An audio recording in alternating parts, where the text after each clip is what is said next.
Ce que veulent les États-Unis, c'est que l'Europe occidentale arrête de fricoter avec les Russes et de rétablir que voilà, c'est une action qui est purement anti-européenne. Et donc, l'intérêt diplomatique de la Russie, c'est évidemment d'éviter toute intervention. Alors, moi, je trouve, personnellement, que Poutine a un peu été imprudent en ramenant ses troupes sur la frontière ukrainienne et en disant qu'il défendrait à tout prix la vie des russophones. Et puis il a passé aussi une loi à la Douma qui lui autorise l'intervention quand il veut, en fait.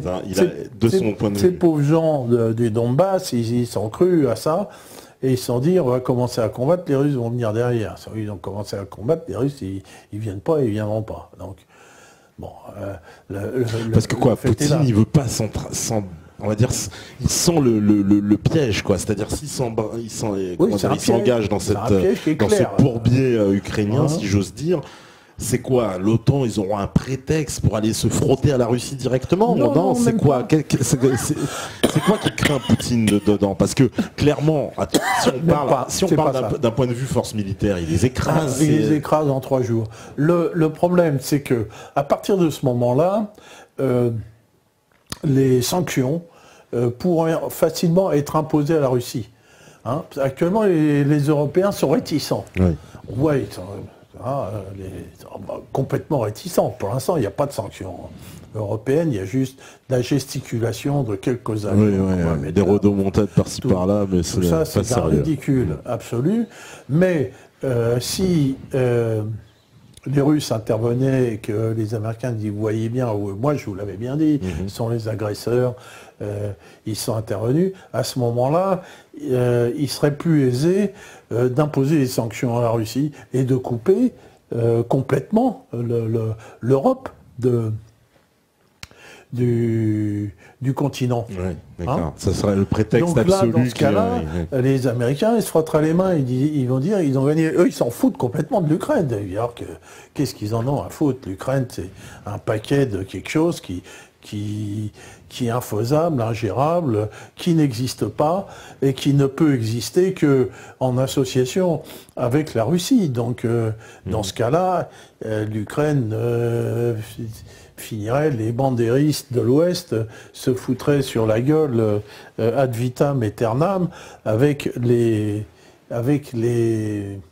Tu vas me trouver la carte, hein, il y a marqué taux de participation. C'est une carte en vert, une carte de l'Ukraine, s'il te plaît. Hein, on va mettre ça. C'est bon, il l'a. Sur cette carte-là, on voit bien la différenciation. Alors c'est quoi, du plus vert au plus foncé? Alors plus foncé, c'est quoi? Ça, ce sont les taux de participation à leurs élections présidentielles. Hein. D'accord. Donc ça veut dire plus c'est foncé, plus ça a participé. Voilà, en gros, c'est plus de 80%. C'est 80. Voilà. Après 75, voilà, et tout blanc, c'est moins de 50, quoi. En gros, 45 à 50. D'accord. Voilà. C'est en dessous, voilà. Donc, là, c'est visible. Alors là, donc on voit bien. Alors donc. Cette carte-là se recoupe parfaitement avec celle des élections présidentielles précédentes. Parce que là, les élections présidentielles, c'est des trucs à la con qui ne veulent rien dire. D'accord. Le chocolat a été élu, ça, on s'en fout. Mais donc, c'est cette partie verte claire et blanche, exactement la partie qui avait donné la majorité au parti des régions de Yanukovych. D'accord. Hein, c'est la même. Hein. Et puis c'est la partie qui est en rébellion, si j'ose dire, aujourd'hui. Voilà. Et donc là, on voit bien que ce pays est carrément coupé en deux, quoi.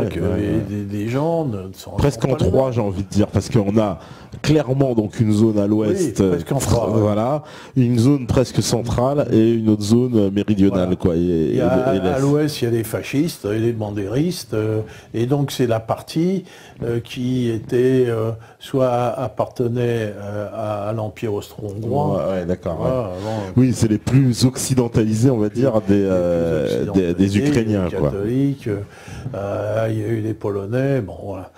Donc c'est la partie la plus antisémite, c'est là où il y avait tous les juifs, et c'est là où tous les juifs ont été massacrés. Ah, dans cette partie de l'Ukraine, dans l'ouest de l'Ukraine. Dans l'ouest de l'Ukraine. Ouais. D'accord. Hein, c'est le Yiddishland, qui est le Yiddishland qui prend, donc c'est l'Ukraine. Qui va aux Pays-Baltes l'est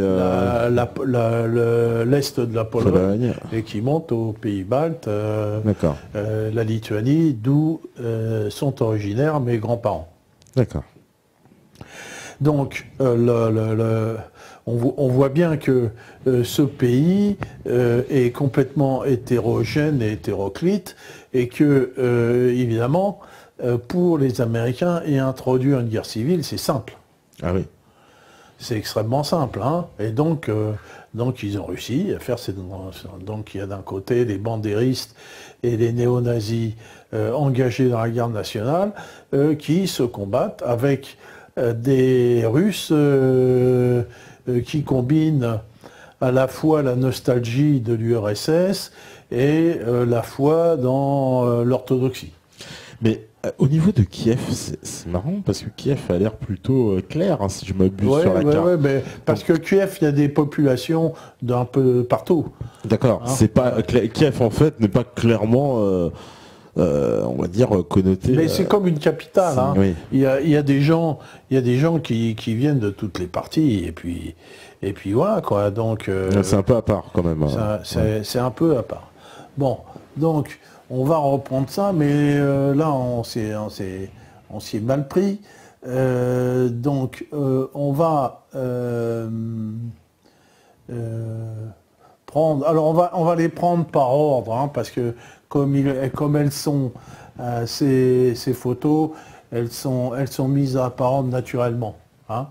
Donc, tu prends les premières par ordre. Donc là, j'ai une photo où tu vas me mettre, où on voit deux miliciens. À gauche PKM. Hein, donc on voit les types d'armements qui sont des armements soviétiques classiques, bien ce ne sont pas de simples Kalachnikov. Hein. À gauche, il a un PKM, ce qu'on appelle un PKM. Donc ça, ce sont des armes qui sont les plus utilisées dans le monde, par tout le monde, par tous les mouvements de libération nationale, partout en Syrie, en Libye, partout. On les voit tout le temps. Hein, ce fameux PKM qui est un espèce de fusil mitrailleur Kalachnikov, mais qui est à bande, hein, et qui tire des balles de 7,62. Et voilà. Et à droite, on voit ce milicien qui est un Dragonov, qui est un... Donc eux, ils les ont eu où, les armes, les troupes d'autodéfense alors, ils les ont eu. Ils disent que ils ont pris des armes dans les arsenaux, dans les bases militaires. Aujourd'hui, ils ont pris 2 bases militaires. Ils ont pris 2 bases militaires. Aujourd'hui, ils ont pris 2 bases militaires. C'est troupes d'autodéfense. Aujourd'hui, les forces d'autodéfense. Ils ont pris la base militaire de Lugansk, qui est la base des gardes frontières. D'accord. Hein, et ils ont pris une autre base militaire. Alors, ils ont pris des armes, bien sûr. Et puis, il y a les volontaires russes qui en ont amené, puisque l'autre jour, il y a un convoi qui a de 50 véhicules qui a traversé la frontière. D'ailleurs, il y en a, il y a eu un mort, et ils sont pas tous passés. Hein, ah ouais. Les véhicules. Hein, non, voilà. Qui les a empêchés de passer? Ah bah, il y a toute l'armée ukrainienne et les gardes frontières qui sont déployés le long de la frontière. D'accord. Et qui ont pris tous les postes de frontière. Ils se positionnent parce qu'ils sont entre deux feux. C'est quoi un peu leur... Parce que d'un côté, ils veulent pas intervenir, mais bon, ils donnent un coup de main. Alors là, on sait que, par exemple, les milices d'autodéfense essayent de ne pas se confronter avec l'armée ukrainienne. Ils essayent autant que faire se peut, mais les autres, ils sont malins, parce qu'ils mélangent des gardes nationaux, c'est-à-dire des fascistes, avec l'armée ukrainienne. Tu comprends? Alors, ces fascistes-là ont aussi pour but de menacer les jeunes conscrits, et puis de les pousser un petit peu dans le combat. Tu comprends? Hein, voilà. Alors, c'est un petit peu ce qui s'est passé avec les combats à Lugansk contre la base des gardes frontières, où il y avait un mélange un peu des deux, mais finalement, ils ont combattu, les ministres d'autodéfense ont eu pas mal de pertes, et ils ont fini, les gardes frontières se sont rendus ce matin, après que les officiers se soient enfuis. D'accord. Ils sont enfuis dans la nuit, et là, les soldats, ils ont dit, oh, il n'y a plus les officiers, on laisse tomber. Donc, qu'est-ce qu'ils ont fait l'autodéfense, hein? Ils ont dit aux jeunes soldats, écoutez, rentrez chez vous, et puis voilà, quoi. Et les soldats, ils sont rentrés chez eux. Voilà, ça s'est assez bien passé, ils ont ramassé les blessés, ils ont emmené à l'hôpital, et puis voilà. Donc rien à voir quand même déjà dans l'absolu entre les deux objectifs, puisque les autres on voit ils massacrent, eux s'ils tombent. Voilà, alors tu vois, c'est pas facile hein, pour eux. Il faut jouer à la fois de la diplomatie et jouer de la et de la force militaire. Il leur faut beaucoup d'intelligence pour se confronter avec les uns et pas avec les autres. Donc la vue d'après, donc on voit un milicien qui est doté. Alors c'est pas un fusil de sniper, hein, c'est une simple Kalachnikov à canon allongé muni d'une lunette, et il s'est fabriqué un cache-flamme et un silencieux. Il se les bricolait devant. Donc on voit bien qu'il bricole des armes, quoi. Il s'est fait lui-même un silencieux. Ouais. Hein? Tu vois, donc on voit la calage qu'il a. Si c'est quand même un modèle 100, parce qu'on les reconnaît avec du fait les modèles 100, parce qu'ils sont en plastique noir. Hein, c'est quand même un fusil de dernière génération, mais on n'en voit pas beaucoup. Hein. Donc là, on voit. Donc ça, c'est les combats autour. Donc tu prends la vue suivante. Ce sont les combats pour la prise de la base militaire. Ouais. Il me dit qu'il a pas les images, Stéphane là. Donc en fait, il n'y a pas d'image. Alors qu'est-ce qu'on fait? Alors moi, non, on va faire une pause et on va se remettre droit sur les images comme ça. J'ai donné les images pourtant. Non, attends. Elles sont pas dans le même ordre. Donc il peut pas retrouver les images donc qu'on commente. Donc on va faire, tu sais quoi, on va faire une petite pause de toute façon. Ouais. Et après on va remettre bien les images, comme ça on va pouvoir le commenter en réel, parce que là on voit pas vraiment à quoi ça correspond. Bon, alors on fait une pause pour qu'on ait... Bon, on pratique comment là? Je vais les numéroter d'abord. Hein? Oui, voilà, mais c'est pour ça qu'on va faire une pause, pour pouvoir les prendre. Voilà. Alors, on fait une petite pause et après on revient tout de suite.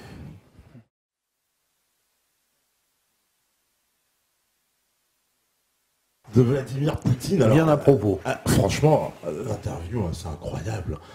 Il y a déjà deux abrutis. Il y a ce qu'on appelle la journaloperie. Alors là, c'est vraiment dans toute sa splendeur, j'ai envie de dire. Les questions à Poutine. Parce que, non, faut vous dire vraiment, ils sont d'une arrogance qui ne se permettrait pas le quart du 10e devant un Obama. Hein, est-ce qu'à Obama, on lui demanderait, et la prison de Bagram, et dis donc, à Abu Ghraib, vous avez torturé pas mal de gens, et combien d'Afghans vous avez tués? De gens, c'est le pays où il y a le plus de prisonniers par tête d'habitants. C'est 3/4 de Noirs et d'Hispaniques dans ces prisons. Bon, on ne peut que mépriser ces tristes individus. Un fusil Dragunov, donc tout ça c'est des armes archi connu. Alors je vais mettre alors ça c'était le silencieux improvisé, voilà. Ils disent voilà les Spetsnaz, les trucs, voilà. Bon, on voit un mec il a bricolé un pare-flamme avec un silencieux pour qu'on ne puisse pas voir le départ de son coup. Hein, je sais pas comment il l'a bricolé, mais bon. C'est de l'amateur, quoi. Ce sont des partisans, voilà. Et ces gens-là, ils se battent à 1 contre 10. Voilà. Plus d'1 contre 10. Alors là, on inflige une défaite aux gens, quoi. Là, on voit les fameux. Alors tu me dis, c'est ce qu'on a vu tout à l'heure, les gardes frontières. Ça, c'est des combats qui sont autour, qui ont été à Lugansk, c'est autour de la base des gardes frontières. D'accord. Donc ils ont mis 2 jours, ils ont réussi. Hein, et même dans cette base, je disais, comme ils font d'habitude, ils mélangent les fascistes de la garde nationale avec des pauvres mecs du contingent. Ils les mettent devant et donc voilà, c'est ça. Voilà. Alors, on passe d'autres. Voilà. Donc là, on voit une espèce de... Donc c'est une mitraillette, c'est ça? Non. Alors, alors oui. Ça c'est un canon anti-aérien. Ouais. C'est un canon ZU 23-2. Alors c'est aussi une arme qui est extrêmement répandue dans le monde. Hein. C'est du calibre 23, donc bitube. Il y a une lunette de visée. Et donc tout le monde a eu ça entre les mains. Alors ça sert de canon anti-aérien. Les hélicoptères Mi-24, s'ils reçoivent un pruneau comme ça leur fait assez bobo quand même. Hein. Ça leur fait assez bobo. Mais ça peut être utilisé aussi en canon anti-char et anti-char aussi, ça peut, d'accord. De la même façon. Alors je sais pas comment ils ont eu ça. Enfin, tout ça, ce sont des armes efficaces, mais qui ont 50 ans, quoi. Hein. D'accord. Hein, voilà. Alors là, donc ça c'est du shrapnel. Hein. Ça, et donc ça, ils utilisent, c'est prohibé par les conventions de Genève. C'est de la bombe à fragmentation. Ah ouais, hein. Qui utilise ça? Ah bah ça, la garde nationale. La garde nationale. Oui, ils utilisent plein d'armes prohibées. Hein, et donc ça c'est de la bombe à fragmentation, ça fait très très mal, hein, ça tue les gens, quoi. Et donc ils utilisent ça contre les civils. Il y a beaucoup de civils qui sont morts avec ces tout petits éclats qui sont très difficiles à prendre. Et là c'est prohibé par la Convention de Genève, c'est pour ça que ces gens-là. Donc il y a plein de trucs qui sont prohibés, ils font que ça. Hein. Donc tous les jours sont des crimes de guerre. Qui sont crimes de guerre et qui pourraient être répertoriés en tant que tels par un tribunal. Hein. Alors, là, on voit, on voit une troupe, c'est ça? Ça, c'est un APC, ces fameux petits... C'est ça, les petits transports de troupes de 8 personnes. De troupes aéroportées pour les... Alors, les gens, ils s'agglutinent dessus, ce qui est très dangereux. Mais enfin, ils se servent pour se déplacer dans la campagne. Oui, puis on voit alors, il y a une petite famille. Dans le fond, on voit des témoins, deux messieurs avec des enfants. Qui regardent un peu désabusés, on aurait dit. Oui, là, on va voir, c'est souvent les miliciens sont des pépères, hein, c'est des pépères du coin. Alors ils ont piqué cet APC à l'armée ukrainienne, ils en ont piqué plusieurs, avec quelques babouchkas, ils les ont piqués. Voilà. Alors là, on voit des combattants. Alors voilà, ça. Alors là, c'est le... Alors on en voit un qui a une béquille, quoi, si tu veux. Béquille avec du vide. Hein, on voit, c'est vraiment des pépères, quoi. Hein, là, comme ça. Là, les autres disent, ah ouais, vous avez des combattants russes. Bah, vous voyez un peu ce que c'est que des combattants russes, quoi. C'est voilà, pépères. C'est des pépères de 50 balais. Alors, les pépères de 50 balais, ce ne sont pas des mauvais combattants. Le Hezbollah en a utilisé beaucoup parce que ce sont des gens qui sont plutôt posés, hein, et réfléchis.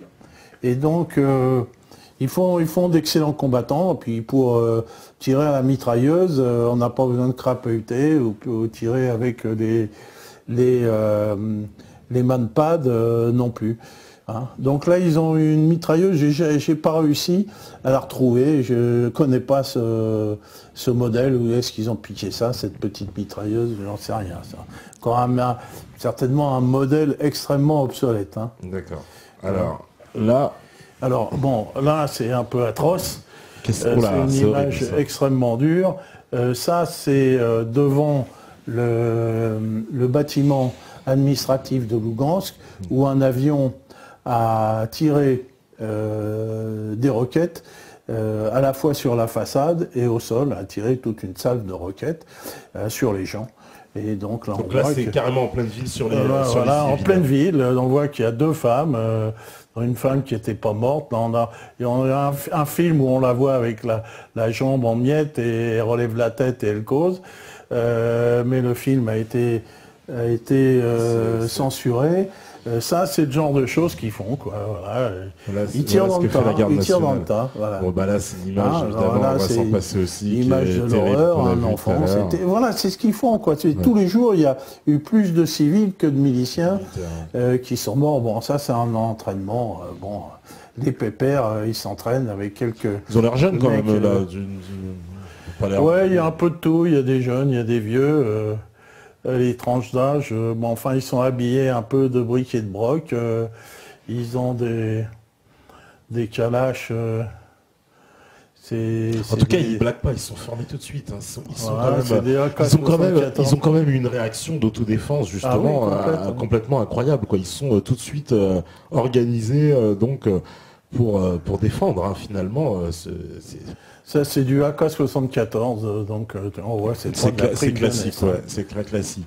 Alors là, on voit, c'est le fameux bataillon de Vostok qu'on a vu tout à l'heure, c'est ça, les fameux iglas. Donc ça sont les iglas, iglas ça veut dire aiguille. Donc il y a des iglas de différentes sortes.